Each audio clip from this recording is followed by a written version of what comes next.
In 1954, IBM put on a demo. They translated 49 Russian sentences into English live on a computer the size of a room. The lead researcher told the press full machine translation would arrive in 3, perhaps 5 years. It took 60. This is the story of the first time the field got way ahead of itself. Last time we mapped the field's 3 names, AI, NLP, Computational Linguistics, and saw that the split goes back to a 50-year argument about whether machines need to understand language or just behave as if they do. Today we go back to before that argument got loud, to a single demonstration in 1954 that convinced almost everyone the engineering side had already won. They were wrong. But the story of how they were wrong is the story of the next 60 years of NLP. 3 beats. First, the memo that started it all. Then, the demo. Then, why it all came apart. First, Warren Weaver's 1949 memo. The idea that translation is just a cipher. Second, January 7, 1954. The demo seen around the world. And third, why hand-coded rules don't scale. The engineering wall the demo hid. Warren Weaver was a mathematician at the Rockefeller Foundation. In 1949, fresh off the success of Allied codebreaking in World War II, he wrote a memo with one big idea: translation is just decryption.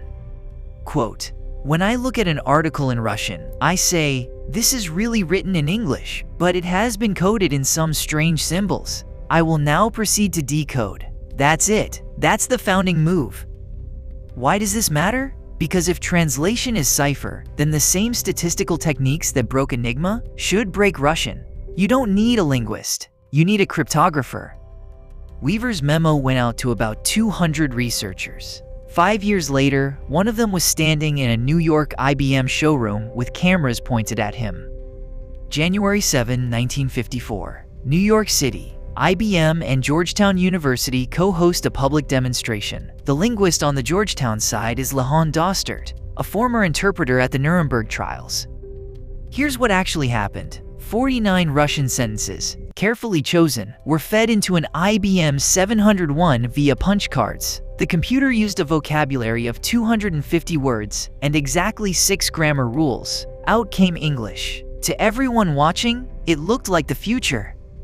The press coverage was immediate and breathless. The New York Times ran it on page 1 the next day. The chemistry between machines and language, solved, in principle. The implication was clear. A few more years of engineering and the language barrier falls. Here's the part the newspaper didn't say. The 49 sentences weren't picked at random. They were chosen specifically because the system could handle them. The system was, in effect, demonstrating its own training set. Dostert told the press, full machine translation, 3 to 5 years. Here's the part that broke everything. The Georgetown system had 6 grammar rules. To handle 100 more sentence types, you'd need 50 more rules. To handle 1,000, maybe 400. To handle real Russian, written by real Russians, estimates ran into the tens of thousands. And it gets worse. Rules contradict each other. Add a rule to handle one edge case and you break 3 others. The maintenance cost grows faster than the coverage. This is sometimes called the rules don't scale problem, and it's been the rule-based approach's persistent fatal flaw.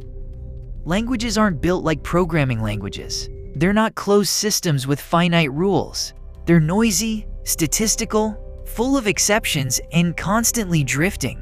The Weaver cryptanalysis metaphor was elegant, and it was wrong for the wrong reason. Translation isn't decryption, because language isn't a code. The eventual fix wouldn't arrive for almost 40 years, and it would come from the engineering side, the statistical move. We'll get to that in a later video.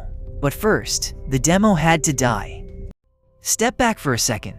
The Georgetown demo isn't important because of what the computer did. The computer did very little. What matters is the press cycle. A small demo, carefully staged, gets oversold. The press picks it up. Funding pours in, predictions get bolder, and every research direction that doesn't immediately deliver on the hype starts to look like a problem. This is hype phase 1. There will be more. The crash, when it came, would change the field for a decade. Quick recap. 3 working takeaways. Weaver 1949. Translation framed as cryptanalysis. The founding metaphor.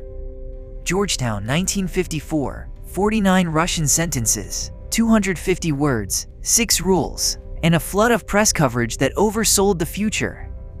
Rules don't scale, language isn't a code. The hand-coded grammar approach is doomed from the start. Quick check. 3 questions. First, whose 1949 memo framed machine translation as just decryption? A. John McCarthy. B. Warren Weaver. C. Leon Dostert. D. Noam Chomsky.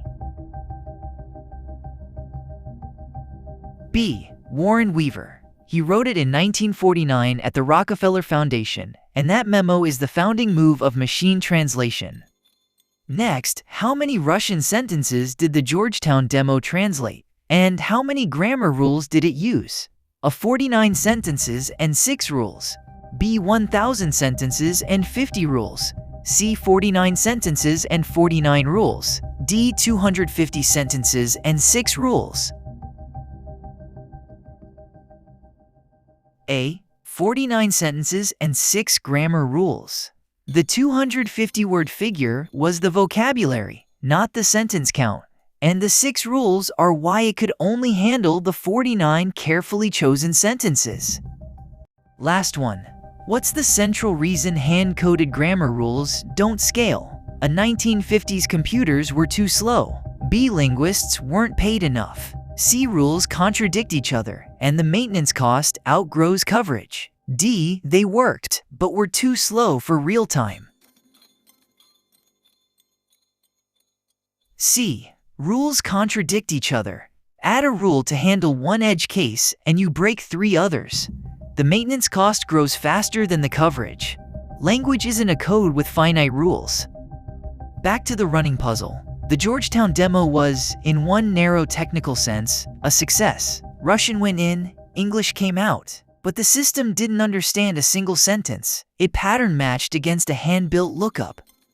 That gap between behavior and understanding is exactly the puzzle we started with. In 1954, the press didn't see the gap. In 1966, a US government committee would force the entire field to see it. That's next time. Next time, 1966, a government committee shuts down nearly every machine translation lab in America. The first AI winter begins. Hit subscribe if you want it the day it drops.